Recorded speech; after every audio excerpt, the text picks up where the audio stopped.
Bom dia, gente boa! Sejam bem-vindos de volta. Estamos hoje no capítulo 5 de Provérbios, hein? Estamos andando, devagarzinho, mas nós estamos andando.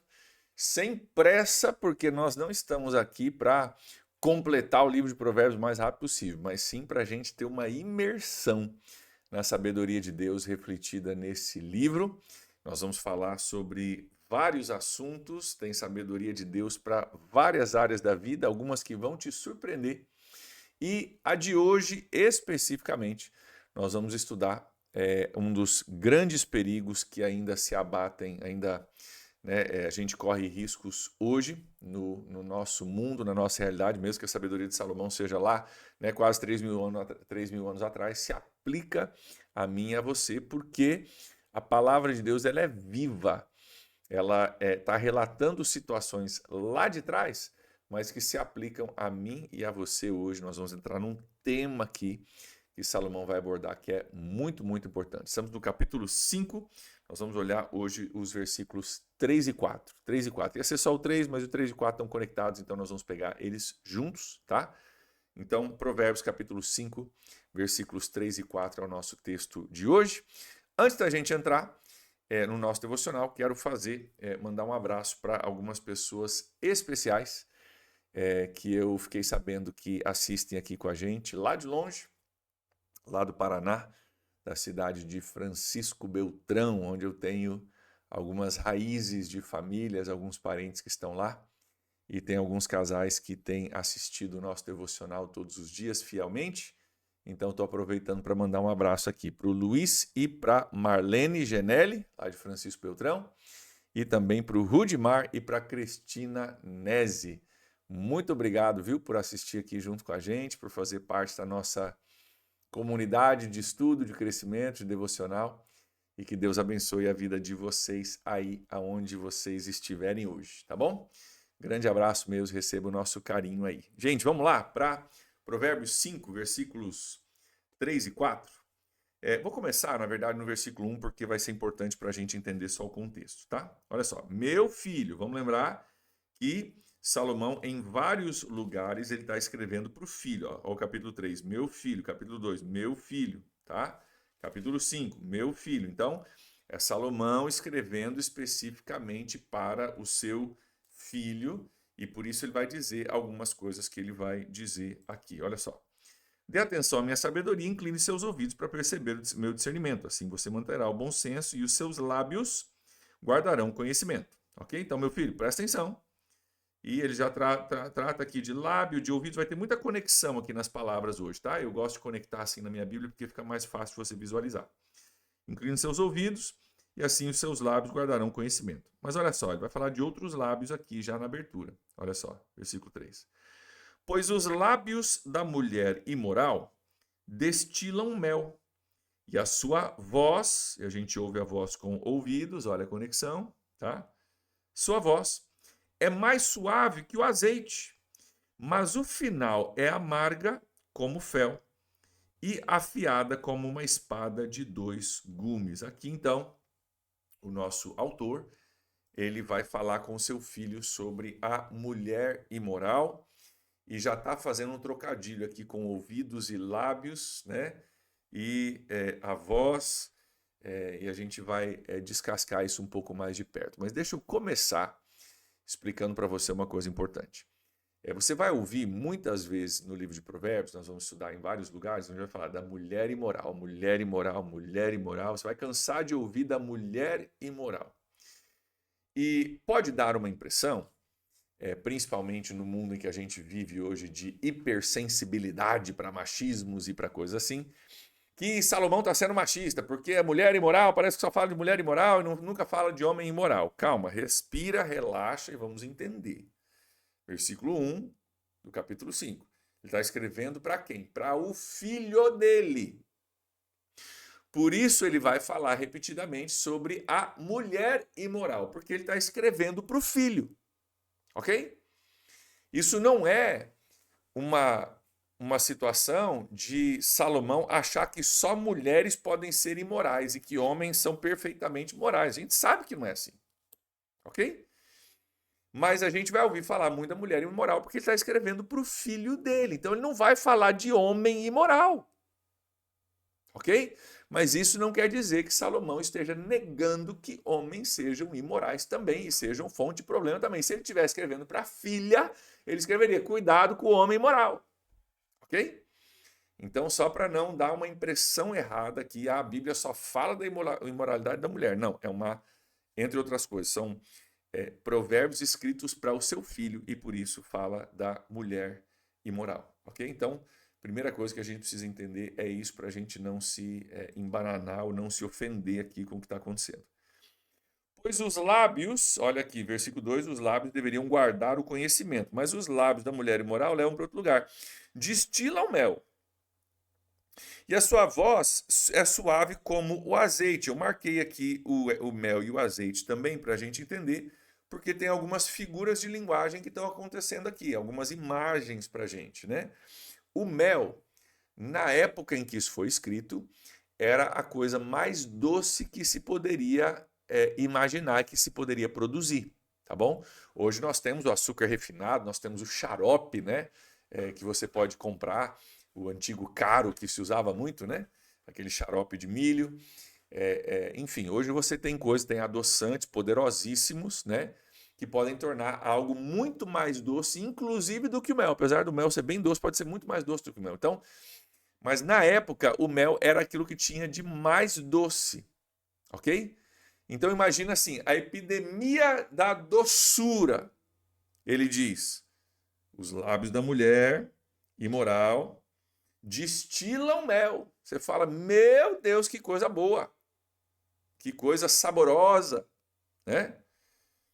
E a sua voz é mais suave do que o azeite. Então, o azeite, nesse caso, azeite de oliva, que é muito comum e ainda hoje muito consumido naquela parte do mundo, produzido e consumido, né? Um azeite de oliva de qualidade traz uma suavidade, né?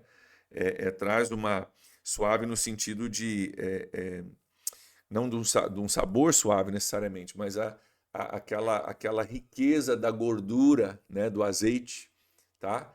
Então, uma coisa que, nossa, é apetitosa. E aí vamos pensar, né, naquilo que o metabolismo humano precisa, né? Entre outras coisas que a gente precisa, se a gente for bem para a raiz do que a gente precisa, cara, precisa de gordura e de açúcar, né? O açúcar para a glicose para o nosso cérebro e a gordura, que é o que, né, nos dá um reservatório. Então, fazendo, cara, é gordura e açúcar, né? A mulher cara, a mulher imoral, o lábio dela é doçura pura, né? E as suas palavras são, né, como azeite. Cara, você pensa que é a coisa mais apetitosa do mundo, mas aí vem mais. Por isso nós estamos conectando o versículo 3 com 4. No final, presta atenção, cara, no final, gente, isso aqui é muito importante. Porque ele não está negando que os lábios dela destilam mel, que a voz dela é mais suave que azeite. Ele não está negando. Não está dizendo, não, mas não é assim, é tudo fake news. Não, é doce e suave. No começo é mil maravilhas. No começo eu achei minha alma gêmea. Nossa, mãe. A pessoa perfeita para mim, a gente se dá super bem, a gente, nossa, é uma maravilha, que coisa maravilhosa. Se você for estudar os casos de infidelidade matrimonial, você vai descobrir que o homem, principalmente, que a gente, homem, é mais tapado com relação a isso. O homem, né, abandona a sua esposa, vai com uma outra mulher. Nossa, vida mil maravilhas. A gente se dá bem, a gente sai, a gente viaja, a gente faz coisas, a gente tem relações. É uma coisa assim incrível, maravilhosa. Te dou 6 meses. Na grande maioria dos casos, passa a fase da lua de mel, né? Da lua de mel, onde tudo é perfeito. E você descobre que essa pessoa também tem defeitos e dificuldades e barreiras e coisa para resolver e problemas e tal. Talvez você mudou os defeitos. Essa tinha um defeito nessa área, você tem um defeito nessa, mas tem defeito igual. E aquela pessoa que você achava que era perfeita, achei a pessoa perfeita. Você descobre que ninguém é perfeito. E outro detalhe, tá? Só homens agora, tá? Mulheres, vocês tampam os ouvidos aí, que essa conversa é só para homem, tá? O homem, Talvez se você passeasse com a tua esposa, igual você passeia com a outra, se você desse atenção para tua esposa como você dá para outra, se você fizesse algumas aventuras com a sua esposa, como você faz com a outra, talvez dava uma revitalizada no teu casamento também, hein? Já pensou? Né? Porque o cara não sai com a esposa. O cara não vai pro shopping, não vai pro cinema, não faz nada. Aí aparece a outra lá, o cara começa a sair, o cara vai pra academia, fica bonitão, fica bombadão, troca uma roupa, bota uma roupa bacana, bombado, roupinha nova, né? E dele pro shopping com a mulher nova. Ô, que tal você cuidar do teu corpo, você comprar uma roupa nova e levar a tua mulher atual pro shopping? Não tem problema nenhum, não. Ué, investe na esposa que Deus te deu, investe na mulher que tá dentro da tua casa, a mãe dos teus filhos, investe nela, ué. Problema nenhum.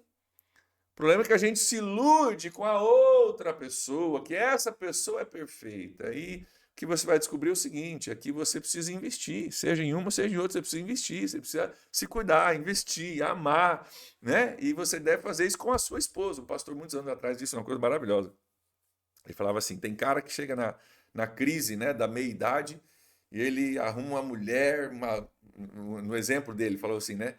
Arruma um carro vermelho conversível com uma loira para ele dar uma volta, né? E o pastor falou assim, cara, não tem problema nenhum, você quer isso? Manda tua mulher pintar o cabelo de loiro, se ela não é loira, manda pintar de loiro, troca teu carro, compra um carro vermelho conversível, manda a mulher pintar o cabelo de loiro, mas fica com a mesma mulher. Não precisa trocar de mulher. Tá entediado? Crise da meia-idade? Você acha que... Compra o carro conversível vermelho, não tem problema nenhum. E manda a mulher pintar o cabelo de loiro, mas fica com a mesma esposa. Investe no que você já tem. Por quê? Porque começa tudo maravilhoso. Os lábios destilam mel, a voz mais suave que o azeite. Mas no final, passado um tempo, é amarga como fel. Né? Então aqui tem um contraste entre mel e fel, né? Mel doce, fel amargo. E afiada como uma espada de dois gumes, de algo que era suave para algo que agora é afiado, como uma espada de dois gumes, até que refere, né, a dor física, a morte, né, a você sofrer alguma coisa nesse sentido. Então, nós temos que ter muito, muito cuidado. E eu acho que é interessante até que ele fala aqui, né, sobre lábios e voz, né? Lábios e voz, ele está falando, eu acho que é interessante a gente pensar o seguinte, que muitas vezes a imoralidade dentro do casamento começa com palavras, com comunicação. Nem sempre, mas muitas vezes começa com aquela conversinha. Começa com os lábios e com a voz, no sentido de aquela conversinha nada a ver, aquela conversinha boba, um elogio, um comentário, um recadinho, e é por ali que começa. A gente tem que ficar muito, muito esperto. Sabedoria de Deus diria: cuidado com a sua comunicação com o sexo oposto. Cuidado. Tenha balizas, tenha princípios, tenha proteções para você não acabar, né, numa conversinha que você talvez nem quis, nem tinha uma malícia, mas aí você percebeu uma coisa, daqui a pouco você vai de novo, daqui a pouco você está enredado, ela está enredada e deu ruim para os dois. Então, muito, muito cuidado com relação à comunicação com uma pessoa do sexo oposto. E a gente acaba vendo o resultado final. E o que Salomão está dizendo aqui para o filho dele? Filho, você não tem experiência de vida ainda e você não precisa passar por isso para descobrir. Você pode aprender o princípio sem ter que fazer. E, queridos, a chave para mim e para você aqui é essa, é aprendermos o princípio sem ter que passar por isso. Ok? O sábio, nós vamos ver depois no capítulo 7, ele aprende com o erro do outro, sem ele ter que cometer o mesmo erro.